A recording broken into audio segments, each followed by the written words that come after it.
प्रथम तहलका न्यूज। हरियाणा सरकार द्वारा प्रदेश में 22 जुलाई के बाद टिड्डी दल के हमले में तेजी आने की चेतावनी जारी की गई है, जिसके चलते टिड्डी दल पर काबू पाने और फसलों को नुकसान से बचाव की कोशिशें लगातार जारी है। तो वहीं सरकार और प्रशासन ने कीटनाशक लैम्डासिहोलोथ्रीन 5EC की अतिरिक्त मात्रा में स्टॉक करने की व्यवस्था हो रही है। एक और सरकार है जो टिड्डी दल के हमले से बचाने में जुटी है, तो वहीं दूसरी ओर हिसार के चौधरी चरण सिंह हरियाणा कृषि विश्वविद्यालय के कुलपति डॉक्टर समर सिंह ने किसानों को सलाह दी है।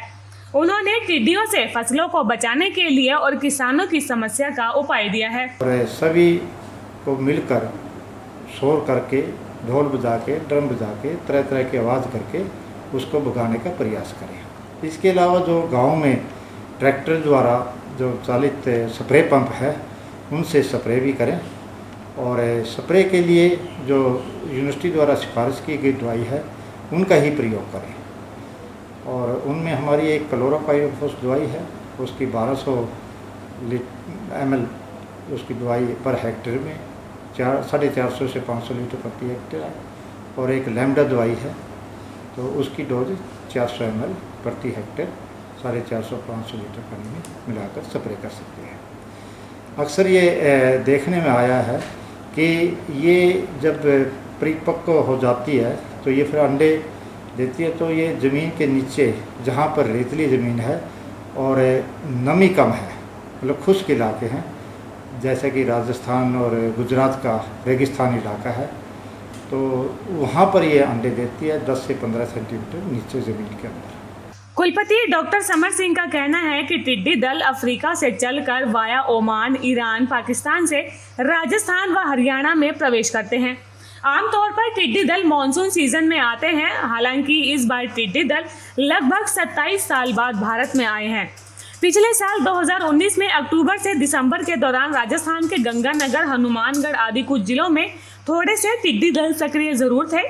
तो वहीं आज के समय की बात करें तो हरियाणा के भिवानी, झज्जर, रेवाड़ी, चरखी दादरी, महेंद्रगढ़, नारनौल, सिरसा व हिसार जिलों में टिड्डी दल के आने की संभावना तेजी से बनी हुई है।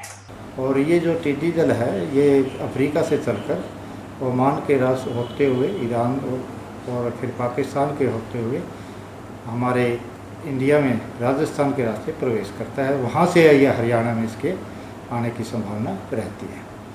और हरियाणा में तकरीबन जो ये हमारे ज़िले हैं, रेवाड़ी है, महेंद्रगढ़ है और चरखी दादरी है, सिरसा है, तो इनमें एक ज़्यादा इसकी आशंका है कि इनमें ये आ सकता है। और हम कहते हैं कि किसान भाइयों, जब भी आपको नज़र आता है कि टिड्डी दल आपके आसपास है, सीमावर्ती इलाके में है, तो आप उसके लिए तैयार हो, सभी को तैयार करें। एक कुलपति डॉक्टर समर सिंह ने टिड्डी को लेकर कई जानकारियां दी। उन्होंने बताया कि टिड्डी बहुभक्षी कीट है और ये किसी भी फसल को खा जाती है। टिड्डी दल अगर फसल पर बैठ जाए तो रातों रात पूरी फसल चट कर जाता है।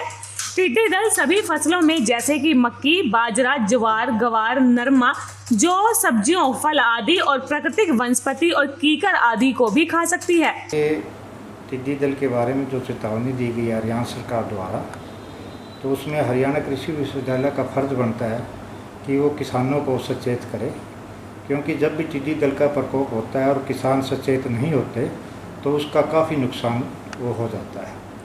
तो इसलिए मेरी यही सलाह है कि टिड्डी दल जो एक दिन में उड़ान भरता है और रात को कहीं भी जब बैठता है तो ये उस फसल को खा जाता है। और ये आमतौर पर उन सभी फसलों, जैसे कि आपकी सीज़न में बाजरा है, आपकी कपास है, मक्की है, गुआर है और जितनी और दूसरी फसलें हैं, सभी को के ऊपर बैठ कर खा जाता है। इसके अलावा कुछ जैसे कई बार देखा गया है कि अक्टूबर से दिसंबर के महीने में भी इसका प्रकोप पिछले साल देखा गया था, तो वहाँ पर ये गेहूँ और जौ जितनी वो दूसरी फसल उस समय होती है तो उनको भी चट कर जाता है। किसानों की फसलों को बचाने के लिए सरकार कई कोशिशें कर रही है। हिसार के जिलेवार कृषि विज्ञान केंद्र व कीट विज्ञान विभाग के वैज्ञानिक हालातों पर नजर बनाए हुए हैं, लगातार कृषि विभाग से संपर्क में है, साथ ही किसानों को भी सजग किया जा रहा है। प्रथम तहलका के लिए हिसार से परवीन कुमार की रिपोर्ट।